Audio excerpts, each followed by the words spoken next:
Friends, இன்னைக்கு நாம செய்ய போற ரெசிபி என்ன பாத்தீங்கன்னா வடை தான். அதுவும் பொரியில செய்ய போறோம்.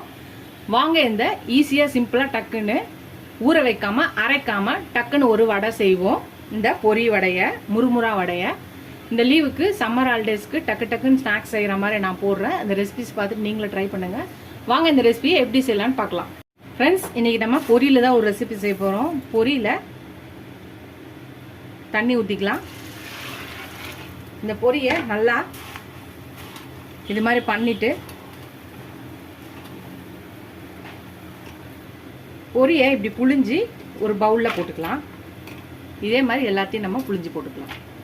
எல்லாத்தையும் போட்டாச்சு. இப்போ ஒரு கப்பு பச்சரிசி போட்டுக்கலாம், அரை கப்பு தயிர் போட்டுக்கலாம், கொத்தமல்லி பொடியாக நறுக்கிறது போட்டுக்கலாம், கருவேப்பிலை பொடியாக நறுக்கினதை போட்டுக்கலாம், ஒரே ஒரு சின்ன பச்சை மிளகாய் போட்டுக்கலாம் பொடியாக நறுக்கினது, இஞ்சி ஒரு சின்ன துண்டு பொடியாக நறுக்கி போட்டுக்கலாம், ஜீரகம் ஒரு ஸ்பூன் போட்டுக்கலாம், சால்ட்டு ஒரு ஸ்பூன் போட்டுக்கலாம். இப்போ இது எல்லாத்தையும் நல்லா மிக்ஸ் பண்ணிக்கலாம். பொடியாக நறுக்குன்னு ஒரு வெங்காயம் போட்டுக்கலாம். எல்லாத்தையும் நம்ம நல்லா பிசைஞ்சாச்சு. இப்போ நல்லா நம்ம ஒரு உருண்டையை எடுத்து உருட்டி கையில் தட்டி நடுவில் ஒரு ஹோல்ஸ் போட்டுக்கலாம். அவ்வளோதான். இதே மாதிரி நம்ம எல்லாத்தையும் எடுத்துக்கலாம். இப்போ ஒரு பேனில் எண்ணெய் வச்சுருக்கேன். இப்போ நம்ம தட்டி வச்சுருக்க இந்த வடையை இதில் போட்டுடலாம். இது மாதிரி எல்லாத்தையும் நம்ம உருட்டி போடலாம். எல்லாத்தையும் போட்டாச்சு. வெந்தோடனே திருப்பி போட்டுடலாம்.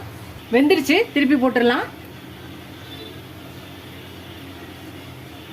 எல்லாத்தையும் திருப்பி போட்டாச்சு. அந்த பக்கமாக வேகட்டும், வெந்தோடனே எடுத்துடலாம். அவ்வளோதான், நம்மளோட முறுமுறா வடை ரெடி ஆயிடுச்சு. எடுத்துடலாம்.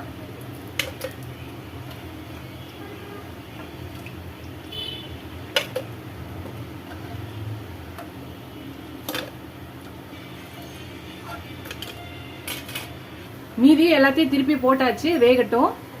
ஃப்ரெண்ட்ஸ், நம்மளோட முறுமுறா வடை, அதாவது பொரியில வடை சூப்பராக ஈஸியாக டக்குன்னு ரெடி ஆயிடுச்சு பாருங்க. நம்ம எப்பயும் உளுந்த ஊற வச்சு வடை சுடணும்னு அவசியம் கிடையாது. நல்லா வெளியில் மொறுமொறுணும், உள்ள சாஃப்டாகவும் இருக்கும். நீங்கள் சாஸோ சட்னியோ எது இருந்தாலும் தொட்டு சாப்பிட்லாம். ரொம்ப சூப்பராக இருக்குது, ரொம்ப சூப்பராக இருக்குது. ட்ரை பண்ணி பாருங்கள். இந்த சம்மர் ஹாலிடேஸ்க்கு இந்த ஸ்நாக்ஸை ஒரு பொரி பேக்கெட் வாங்கினா டக்குன்னு நம்ம வடை செஞ்சிடலாம். செஞ்சு பார்த்துட்டு எப்படி இருக்கு சொல்லுங்கள். உங்கள் ஃப்ரெண்ட்ஸ்க்கு இந்த வீடியோவை ஷேர் பண்ணி செஞ்சு பார்க்க சொல்லுங்கள்.